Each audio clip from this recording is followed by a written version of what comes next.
ये बात ही बहुत साल पुरानी है। यमुना नदी के किनारे एक बहुत ही सुंदर नगर बसा हुआ था। नगर का नाम था विजयनगर। विजयनगर में हरिहर नाम का राजा राज करता था। राजा अपनी बुद्धिमानी के लिए प्रसिद्ध था। एक दिन पोरस नाम का एक व्यक्ति राजा हरिहर के दरबार में आया और कहने लगा, हे राजन, मैं आपके दरबार में नौकरी प्राप्त करने की इच्छा से आया हूं। आप जो भी काम मुझे दें, मैं करने को तैयार हूं। वैसे मैं पढ़ा लिखा युवक हूं। राजा बोला, हम तुम्हारी परीक्षा लिए बिना तुम्हें नौकरी नहीं दे सकते।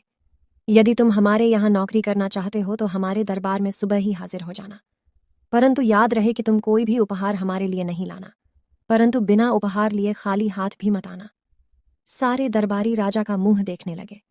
पोरस ने सिर झुकाकर कर अभिवादन किया और जो आज्ञा कहकर चला गया। अगले दिन पोरस दरबार में उपस्थित हुआ तो उसके हाथ में एक लाल कबूतर था। राजा के सामने पहुंचकर पोरस बोला, राजन, यह लीजिए मेरा उपहार। यह कहकर कबूतर राजा की ओर बढ़ा दिया, परंतु ज्यों ही राजा ने हाथ बढ़ाया, कबूतर उड़ गया।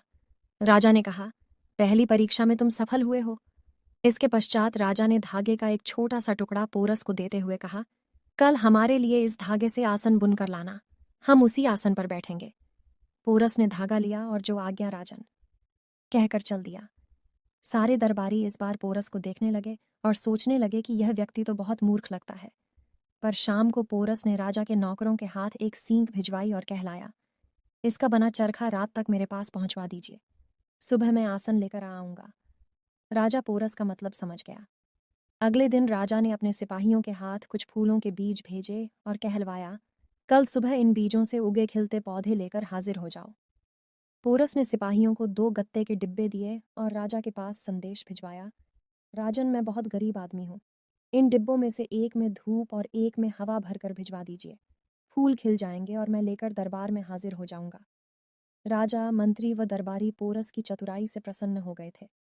सभी ने पोरस को नौकरी देने की राजा हरिहर को सलाह दी। राजा हार मानने को तैयार न था। राजा ने सोचा, एक बार मैं पोरस की परीक्षा और ले लूं, तभी उसे कोई अच्छी नौकरी दूं।